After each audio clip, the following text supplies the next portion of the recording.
It was long after the passing of the second shadow, when dragons ruled the twilight sky and the stars were bright and numerous, that humankind began to thirst again for dominion over nature.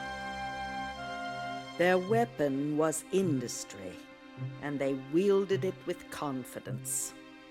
One by one, the mysteries of light and darkness fell before the engines of progress.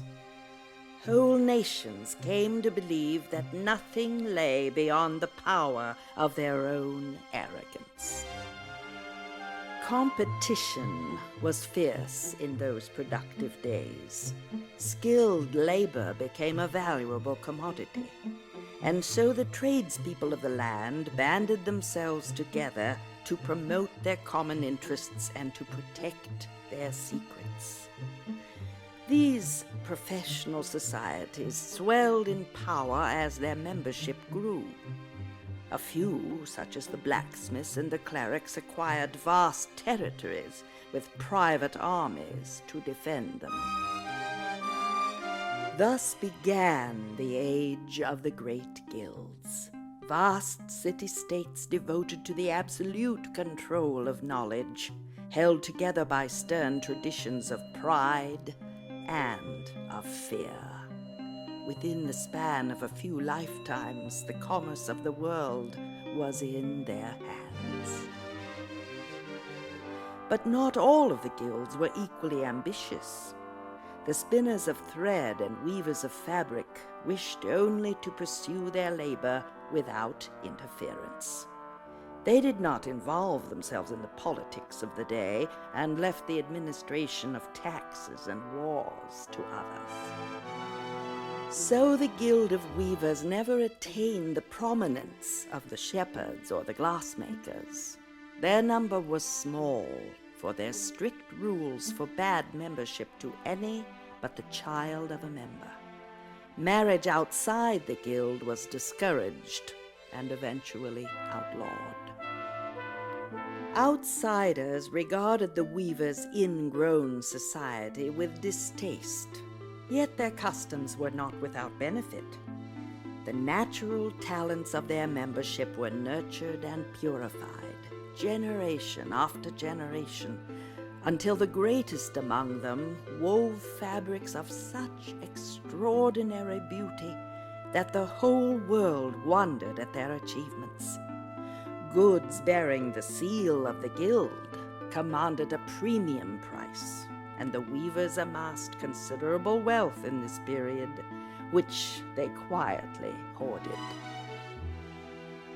Like the other guilds, the weavers had evolved a philosophy of living based on the tools and terminology of their handiwork.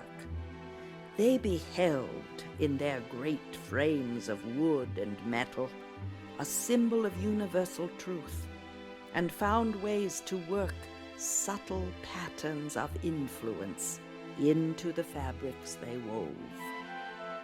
The cloth of the guild soon became known for virtues other than mere beauty. Certain weaves seemed to possess remarkable powers of healing. Others held a charm against ill fortune. In the fullness of time, the art of the weavers transcended the limits of physical cloth.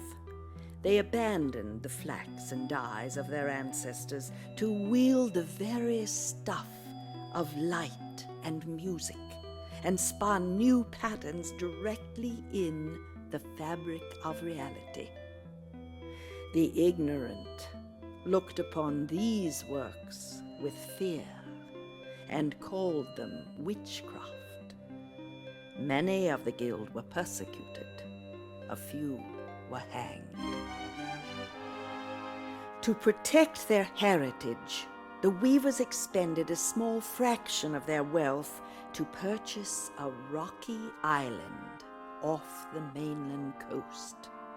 They packed up their spindles and skeins and shuttles and retreated from the company of men to refine their arts in solitude.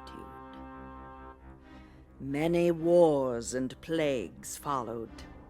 Mighty guilds fell into ruin. Others rose to surpass them. The exhausted world all but forgot the humble guild of weavers, and few found reason to visit their home, an island of mystery, shrouded in perpetual mist, shunned by sailors, which ancient maps call Loom.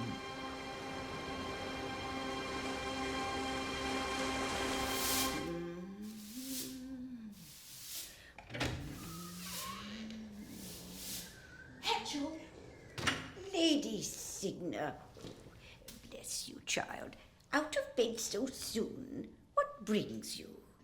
I wish an audience with the elders. Look at you, pale as lace, and your hands trembling. Sit down. The idea of coming this way alone. You wouldn't be up and about if I was still midwifing. You can be sure of that. Now, what's this you say? An audience? I must speak to them, the elders, at once. The elders? I see. Concerning? A matter of importance. Please, Exile. An audience? Oh, my. Wait here. Old Hetchel will get you in.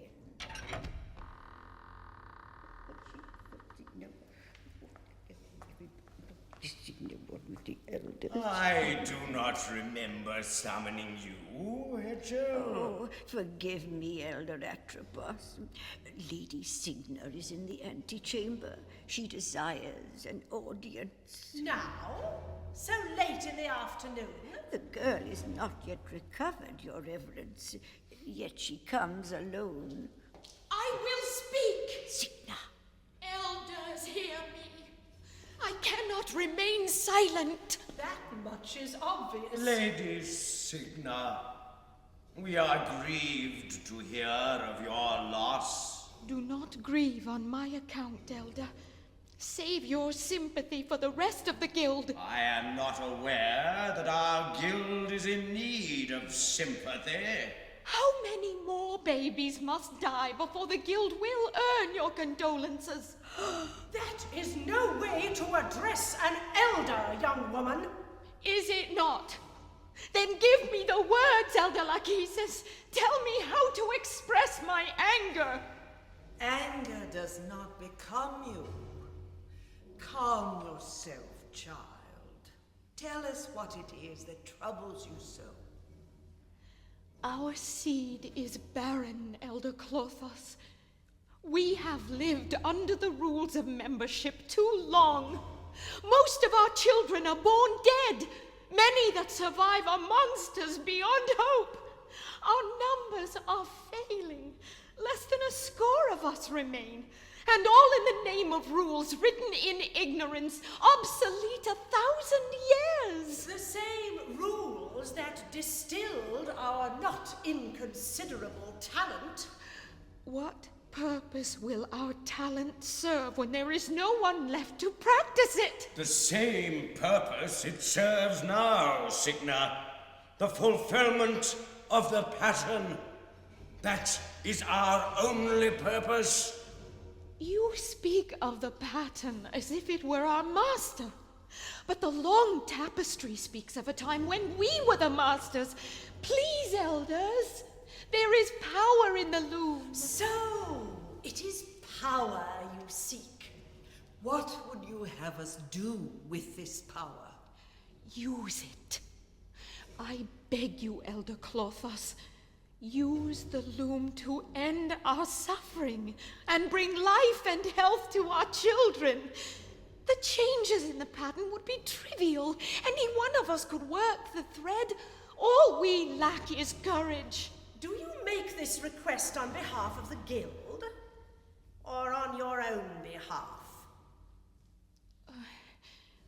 Both. Cigna, it is true. The great loom holds the power you seek. It is also true that our ancestors wielded this power freely. It may be that they understood the pattern better than we, or perhaps the threads were easier to grasp in those simpler times. It does not matter. We dare not tamper with the pattern now. Its subtleties have passed beyond our understanding. It is all we can do to observe our destiny in its fulfillment. You ask for a miracle, Cigna, but we are not gods. We are interpreters. Interpreters? You are nothing but caretakers.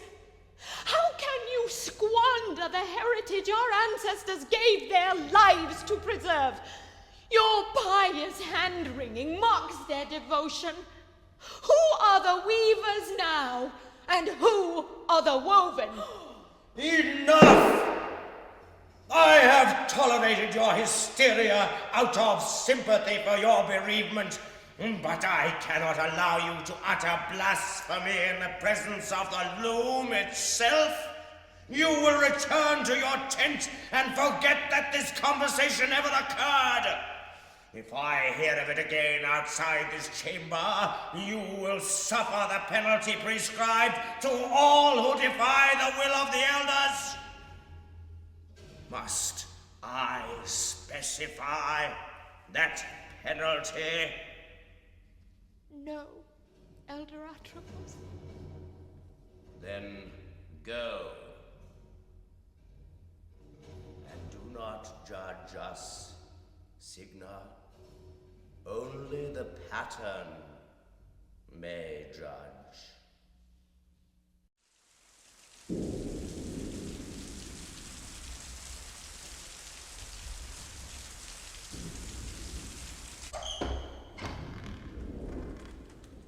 Deserted. No one will hear me. No one will know. The Loom. The elders are afraid to use it. I am not afraid. Oh, the colors in the pattern. Dancing. The shadow of rainbows. One gray thread. Gray goes with every color. Invisible. No one will notice one gray thread. To work. Here's the trick. Tied to the end of the shuttle. Let the harness do the work. Throw. Beat. Treble. Rest. Throw. Beat. Treble. Rest. Back. And forth. The web. You taught me well. Poor angel. Rest. Throw. Beat. Rest. In and under. Throw. Back. Throw. Beat. Treadle. Rest. Throw. Beat. Treadle. Rest. Throw. Beat. Lady Cigna! Too late. Poor child. You understand the gravity of what you have done? Only the pattern may judge, Elder Atropos. We cannot allow this outrage to go unpunished. Do what you must. This baby is alive. I am content. Surrender the child to Dame Hetchel. Care for him the way you did for me, old friend. It's the only way I know. I am ready. Lady Cigna, you are guilty of treason against the Guild. You have breached the sanctity of the Loom and compromised the fulfillment of the pattern to indulge your own selfish desires in direct defiance of the Elders. You are henceforth and forever outcast from the Guild of Weavers. You shall neither behold this child nor set foot upon this island again. From now until the end of your days, you shall wander the skies in perpetual solitude. Your mournful cry shall be a lesson to all who would defy their destiny.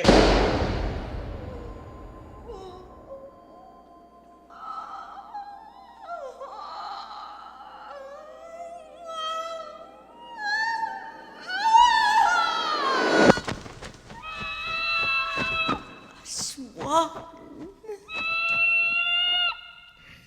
Still beautiful.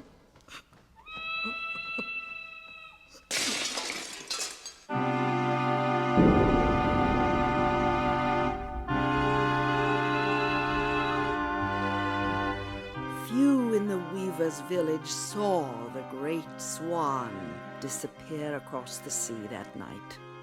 But it did not take long for them to hear of Lady Cigna's defiance in the sanctuary and the elders' terrible vengeance. All were curious to behold the new infant, a child born not of woman, but out of the loom itself, and whose creation was unforeseen.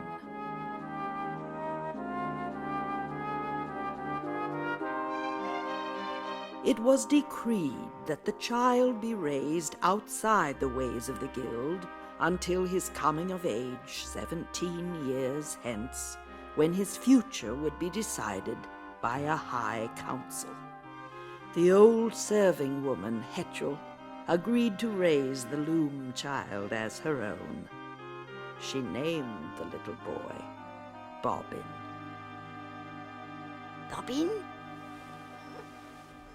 Bobbin, wake up, child. Hetchel? That's right, dear. Out of bed. Still dark. I know, little one. Get up quickly and get dressed. Why? Sleepy? There's something outside I want you to see. Quickly now, before the sun rises.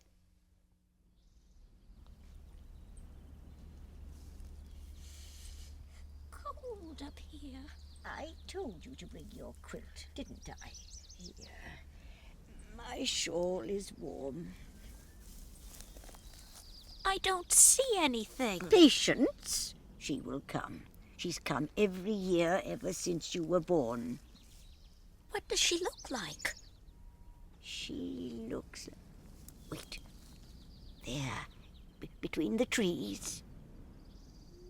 No. Only an owl. The village looks small from up here. Which star is that? The bright one? That is the morning star. You can even see it in the daytime if the sun is right. Look, down there, flying low across the water. Do you see? It's just a seagull. Look again. Oh. A swan, Bobbin. A white swan. Happy birthday, poor boy. Here she comes. Look, she's flying over. She's beautiful. Yes, still beautiful. Why does she sound so sad? Because she is alone, proud and alone. She's flying away. Where is she going, Hetchel? Out beyond the pattern, I expect. Can we go visit? Stand away from the edge. No, little Bobbin. Those who are born of the pattern are hemmed into its web forever. Where that swan goes, we cannot follow. The sun is in my eyes. You're yawning. Come, back to home and bed for you.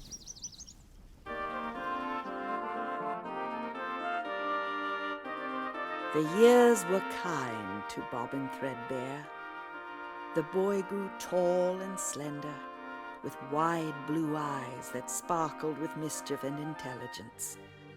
Yet Bobbin never went to school. The elders of the guild would not permit it.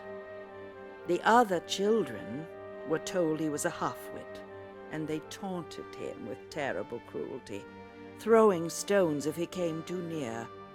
And so the friendless boy spent his days in solitude, combing the beaches for sticks of firewood and exploring the hills and forests of the weaver's little island until no one knew them better than he. Old Hetchel cared for Bobbin like her own son. She saw his growing bitterness and begged the elders to end his cruel exile. But the elders were afraid of Bobbin, and not without reason. His unexpected birth had thrown the pattern into chaos. Year after year they watched with growing apprehension as shadows of apocalypse spread across the web in the loom. Bobbin's thread was weaving its way towards a destiny of overwhelming consequence. The pattern was disintegrating. No one knew how to stop it. The elders never told Bobbin who he was or how he came to be. They prayed that Bobbin would be unable to fulfill his destiny so long as he never left the island and never learned the ways of spell weaving. They did not suspect that Bobbin's education had already begun.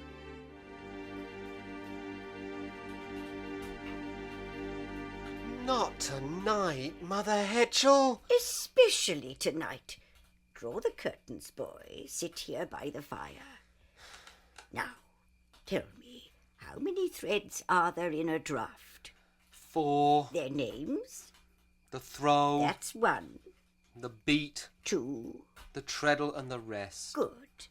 Let's see if you remember the draft I taught you. Spin it for me.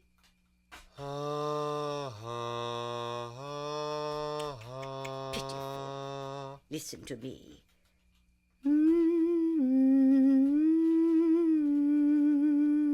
Now you know what the other boys do in school all day.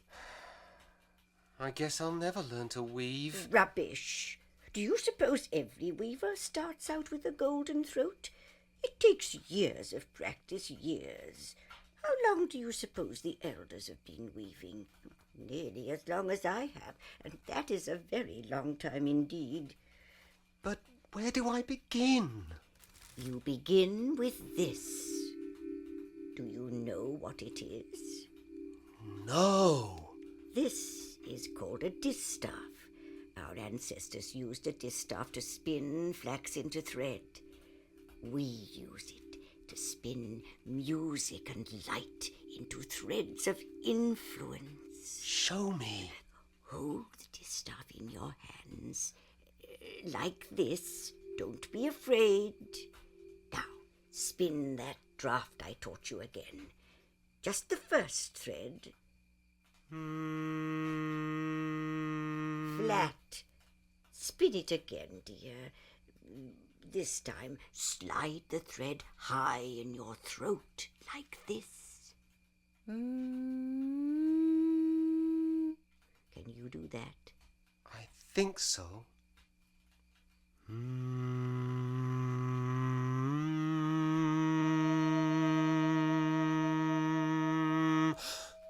It's glowing. It's telling you when your pitch is correct. Try the beat and treadle threads.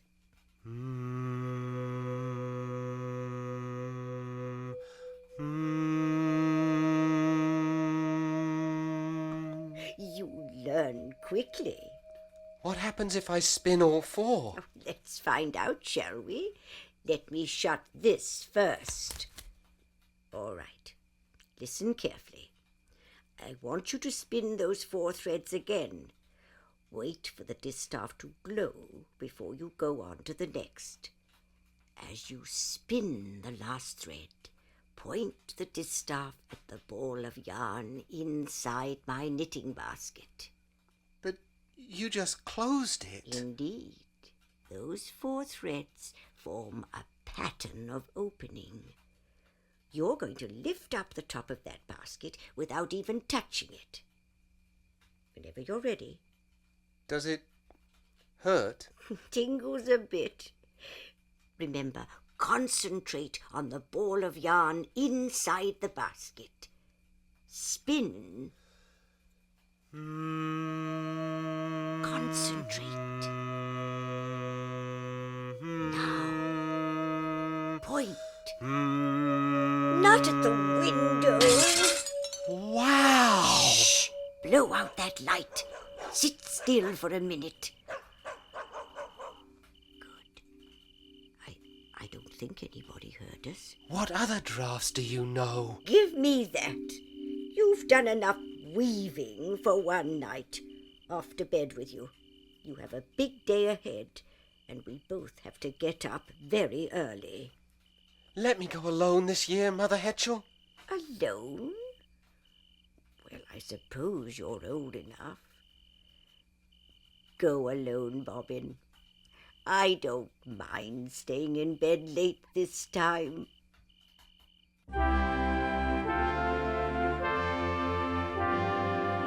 It was still dark when Bobbin awoke. Quietly, so as not to disturb old Hetchel, he slipped into his warm grey robe and stepped outside into the chill before dawn. The climb up the cliff path was steep and dangerous in the darkness. Only the waves crashing against the rocks below broke the stillness. Bright stars twinkled overhead. It was still half an hour before sunrise when Bobbin reached the top of the cliff.